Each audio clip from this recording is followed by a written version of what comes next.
Hey everyone, Austin, I hope you're well. Hope the family's doing well. So what we're doing here is our third episode of Small Bites, or at least that's what we call it. We're going to try to cram in as much information in a short amount of time as we can to kind of explain to you what's weighing the markets down, some of the headwinds that we face there. We're going to try it in one take too, because we don't want to be here all night either. So unless you've been living under a rock recently, and I know that most of you haven't, both stock markets and the bond market are getting beat up pretty good right now, and historically beat up to some metrics, but you don't have to necessarily look that far to figure out some of the reasons why. So some of those reasons include, but aren't limited to, Russia invasion of Ukraine, surging oil prices, China lockdowns, continued disruptions to the supply chain, supply and demand imbalances, historically high inflation, fear of a Fed policy / monetary policy mistake, and just lower general investor confidence. Right. All right, Blake, let's start with the Russian invasion of Ukraine, guys. And as we make this video, it is occurring right now, and really no real endpoint in sight. So we do want to ask that you please pray for the folks that are over in Ukraine, because what's going on right now is absolutely horrendous.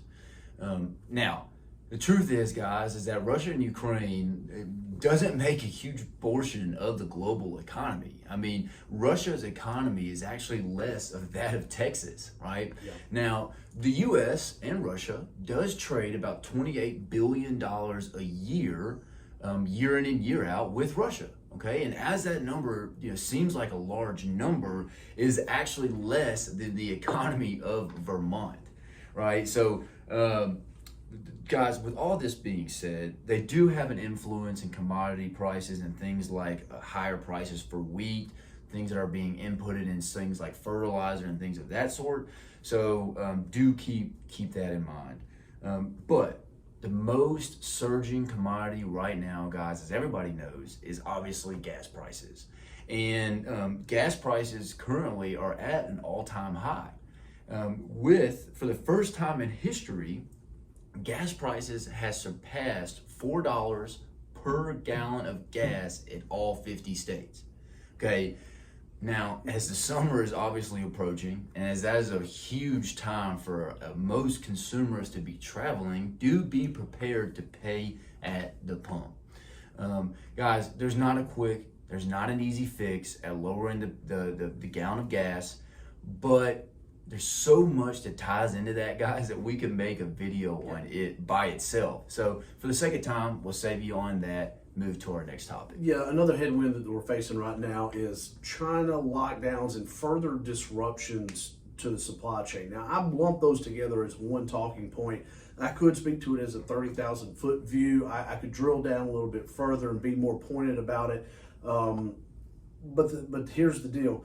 It's no secret that we get a lot of our products that we buy from China. Now, more importantly, we get a lot of the pieces to the products that we buy from China. Now, China is still attempting a zero COVID policy, lockdown approach to things. And what it has done is created an enormous constraint on production and being able to get that production to the consumer. Now, to make things even worse is that our supply chains here in the United States aren't as healthy as they need to be right now either. So ports, rail yards, trucking companies, everyone seems to be understaffed, undermanned, and that's only adding to the problem. Now, that problem feeds into supply and demand imbalance. So I spoke to it a second ago, but the recap is this. All the various fiscal and monetary policy, aka printing up trillions of dollars and passing it out and encourage people to spend it, which was a result of trying to combat the economic shock of the pandemic. They just did it before supply chains could handle it. So it's not surprising that when supply and demand and production and consumption aren't close to one another, that will in turn fuel inflation. So, Austin, we don't have a demand issue in this country. We seemingly created that overnight. What we do have is a supply issue in this country right now. Right. And as Blake just alluded, guys, I mean, the number one thing that is selling on the news, the number one headline that everybody is seeing, of course, is record high inflation. And of course, I mean, that's the biggest elephant in the room. You know, all of the talking points, guys, that we have crammed into this video up until this point has a role to play and is a component of record high inflation.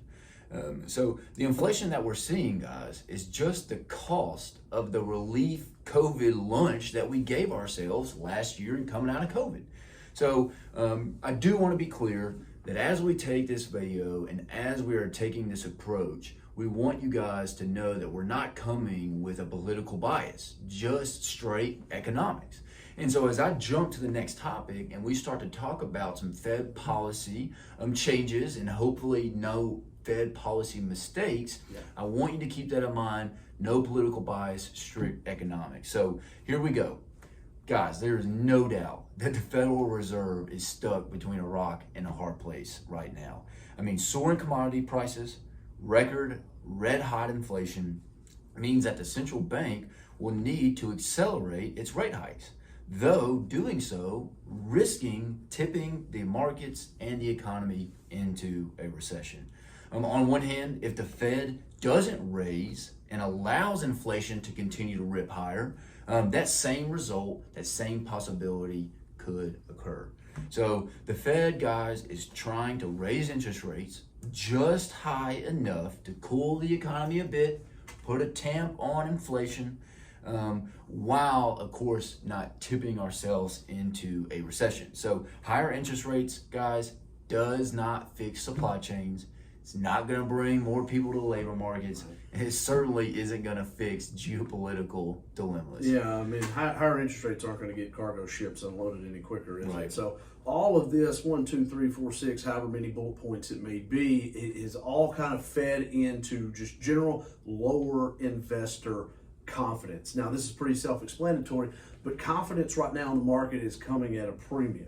Now, I have confidence that American companies will continue to make real things, sell them for real money, and realize real profits. Now, we're seeing that right now. The economy is growing. That's not me sitting here making that up. That's simple math. You know, the term the perfect storm has been thrown around a lot, and some storms don't last as long as others. Some are more severe. Some do more damage, but some aren't as bad as the weathermen have told us. Now, a lot of what we said is reason for people to be nervous. We get that, and we understand that. Right, guys. Listen, it is our responsibility to provide you guys with key, relevant, up-to-date, and just good information, both when times are good and when times aren't looking as good. Yeah, so if you didn't follow everything that we said, we crammed a lot in a little bit of space, that's okay. That's not the point. The point is that you take something away from the video, whatever that something may be, you learn something and you're going to be better off for it. As we have said time and time again, this too shall pass. Okay, the important thing is that we're in here day in and day out doing our best to make sure that you're going to be able to meet your long-term goals. So stay focused and stay invested. Thanks, and we'll do it again. Oh, and happy Memorial Day to everyone out there. Let's not forget what Memorial Day is all about. It's not about being able to go out and get a good deal on a mattress this weekend. It's more about honoring those men and women who have paid the ultimate price, defending what makes this country great. So have a great weekend, stay safe, and we'll do it again. Thanks, y'all.